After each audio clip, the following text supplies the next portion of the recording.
RCMP brass took the unusual step of working on the holidays to warn Canadians. How worried should we be?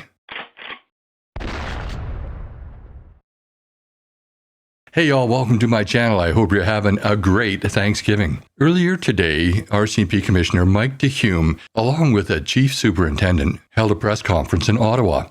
And this is extremely concerning because, as you will see, they held this press conference on a holiday. You might wonder, well, what's the big deal? The big deal is these people are in charge of our national police force. And if they feel that this is serious enough to give up their holiday to give this announcement, it is so urgent that it can't wait for one more day, then it's something we need to take seriously. This is an international incident, by the way. To give you a brief summary, the lowdown on what's happening is several Indian diplomats have been expelled from Canada for engaging in activities including murder, extortion, and harassment. Murder, of course, being the most serious of those. In retaliation, the Indian government is expelling Canadian diplomats. There have also been several charges, including murder, against several Indians who are associated to the Indian government. And the Indian government is clearly using an organized crime group. I did a video a couple of weeks ago about an Indian pop singer who had been targeted in Canada. His home was shot up here on Vancouver Island near Colwood. And this same group took responsibility for that shooting. So let's go to the press conference and see what the commissioner and the assistant commissioner had to say about this incident. The Canadian government indicates that it has expelled some Indian diplomats and officials from our country. When it comes to your investigation, is the RCMP linking the High Commissioner with the killing of Hardeep Singh Nayar or to other killings, either on Canadian soil or in India? So I just want to be mindful that we've mentioned this in the past. There's a distinct investigation on the Nijar case, and there's another distinction in the investigation on the national security side to see the connections with the government of India. So I'm not going to make any comments on the Nijar side. I'll ask Bridget to see if she can add any comments to that. Yeah, if I may add, we're not here to speak specifically about the Nijar homicide, but we want to draw your attention and inform the public of the breadth of criminal activity that is occurring in Canada, which is a grave concern to our public safety. And what I can tell you, though, as a result of those investigations, we have uncovered connections to the government of India. How many Indian diplomats are implicated in the kind of activity you're detailing here today? I will limit the comments to several because you have to understand there's still some ongoing investigations. Can you outline when the RCMP and you first became aware of these issues and detail how serious a threat you believe it is to national security? Yeah, this is a result of years of investigations, but more recently because we've seen an escalation in that threat activity, which, as the commissioner indicated, homicides, extortions, and other acts of violence. We feel compelled today to come in front of you and tell you the activities that have been occurring in Canada, and we want to assure the public that we take it seriously, and our top priority is Canada's public safety and security. Can you just outline why, at this point in time, Indian diplomats haven't been charged? Is there issues with diplomatic community? I will say that there are limitations in our Canadian judicial systems as far as what actions law enforcement can take in regards to Indian diplomats and consular officials. Can you please clarify specifically? I believe you just said in French about a dozen people are implicated.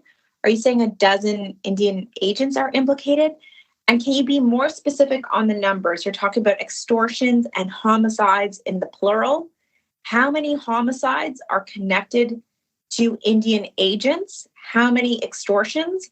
And how many police investigations are currently open that are linked to Indian agents? I did say a dozen. It could be give or take a couple minus, and Bridget might have the exact numbers. But I didn't infer that all of them are related to agents. The charges that have been laid to all these individuals across the country are still before the courts. So we'll be very limited in what we can provide as information. Just to add to that, in regards to homicide, there's approximately 8 individuals that have been arrested and charged in relation to homicides. In relation to extortions, there's at least 22 individuals that have been arrested and charged. Some of these have connections to the government of India? We just heard today that India is targeting, using the terminology I'll share, the South Asian diaspora. To be more specific, is the main target of transnational repression or foreign interference and organized crime, including what we just heard, extortions, actually the Sikh Canadian community? So yes, I mean, it is targeting the South Asian community, but what we've seen is there's specific targeting of pro-Khalistan elements in Canada, or members of the pro-Khalistan movement. What we've seen is from an RCMP perspective, is the use of organized crime elements. And I will say and it's been publicly attributed and claimed by one organized crime group in particular, which is the Bishnoi group. So that's what we're seeing here in Canada. And we believe that group is connected to agents of the government of India. Just so I'm getting this straight, you're accusing the Indian government or agents of the Indian government of participating in homicide, extortion, intimidation, and coercion. Is that correct? That's correct. Yeah. Why was this press conference happening today? Now, I mean, it's Thanksgiving holiday in Canada. Why was this all coming out now? Thank you, Samira. It's all we've been working on this for quite some time, and the meeting that took place October 12th. We did not meet the objectives that we wanted to make sure that we could collaborate and work together and ensure a safer Canada for our citizens. And we felt it was important, based on our investigations, what we're seeing, and the lack of collaboration, is to come out and make sure that we inform the Canadian public of what we're seeing and asking their assistance if they see anything or feel anything. So as you can see, the Free Palestine and a Palestinian separatist movement are the ones being targeted in Canada. Here's the thing about that group. It is not a benign group. It was the group responsible for the Air India bombing and an attack on Vancouver Island, where they attempted to assassinate an Indian minister. So neither of these groups, neither the Indian government nor this particular group, are innocent. And it is also alleged that Jagmeet Singh is a sympathizer of that group. Now, before anyone comments that we should deport Jagmeet Singh back to his home country, Canada is his home country. He was born in Scarborough, Ontario, so we're stuck with him.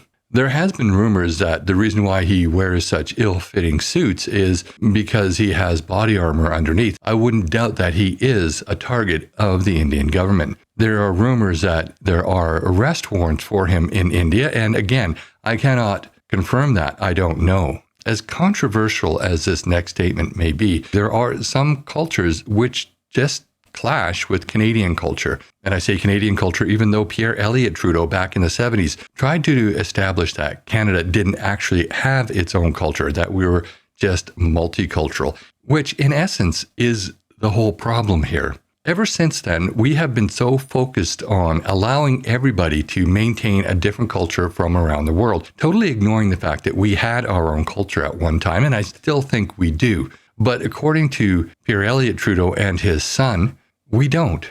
So when people come here, they don't assimilate into the greater Canadian society.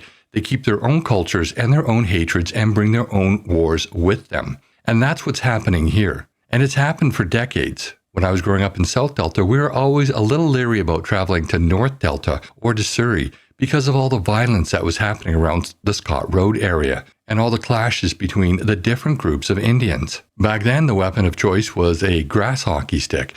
But now, as I've shown in a previous video, they've graduated to restricted and sometimes even prohibited firearms.